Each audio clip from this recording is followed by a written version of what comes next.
Imagine if a friend, when you were in a challenging situation, said, I totally get you.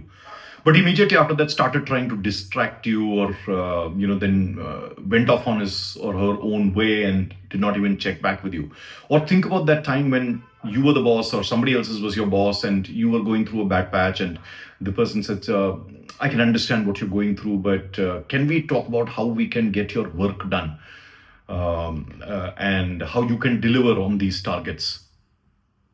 These are some of those situations where we have a person who understands the emotions, the thoughts, the life of that other person. Or it may be you also, that you understand, mentally understand, or affectively, which is through emotions, you understand what the other person might be going through.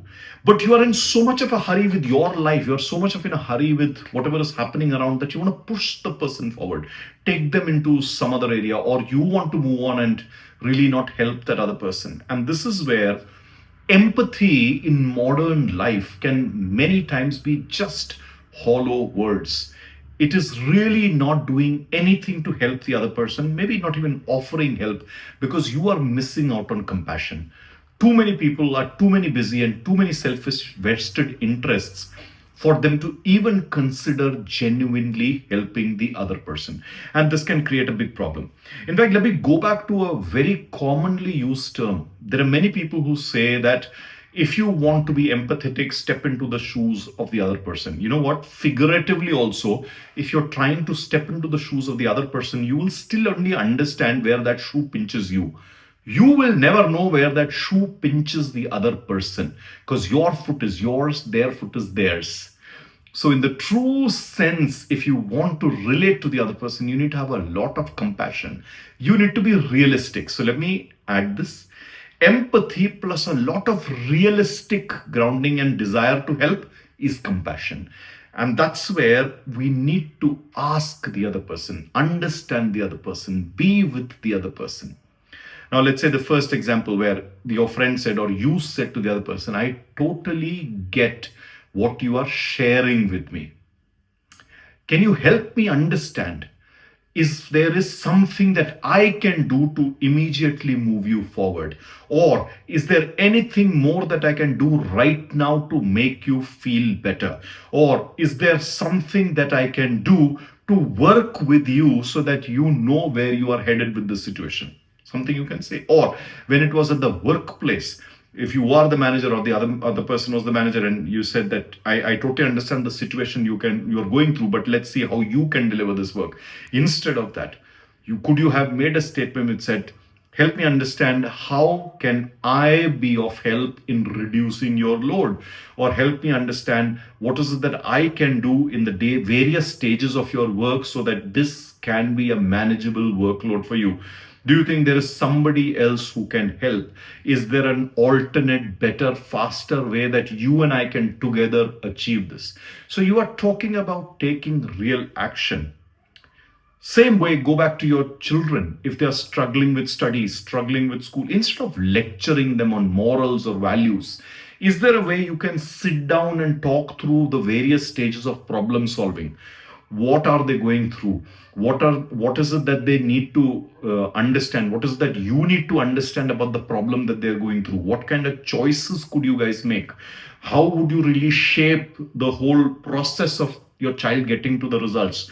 And how could you, what are the variables that you will need to maneuver for in the medium and short and medium and long term, so that you get to the final closure? So wherever you are, the intent to genuinely help, realistically engage, maybe even do some hand holding, maybe even do some problem solving for the other person. And even if the other person doesn't accept any help from you, just being there very contractually, offering your help, being unconditional about it, being not selective about it. That's the real essence that people around us need. They need us to be genuine. Look at your own self. Many times you will not accept help from anybody because you want to take charge of your life and get it done yourself. But having somebody around really helps. And which is where empathy alone doesn't help. That compassion has to show up. The difference is empathy is here, compassion is in the relatedness to the other person, being there in that moment, being and having the intent and doing all the other things that I have described. So, my invitation to you as you're working with others, slow down. Don't hurry. Don't rush them. If they are going through a challenge, be there. Check with them. Ask them. And that's the way you will get an opportunity to relate. And also your own emotions, your own thoughts, your own priorities. You will need to work with those in a much better way because helping takes time. It takes a lot for another person to ask you help.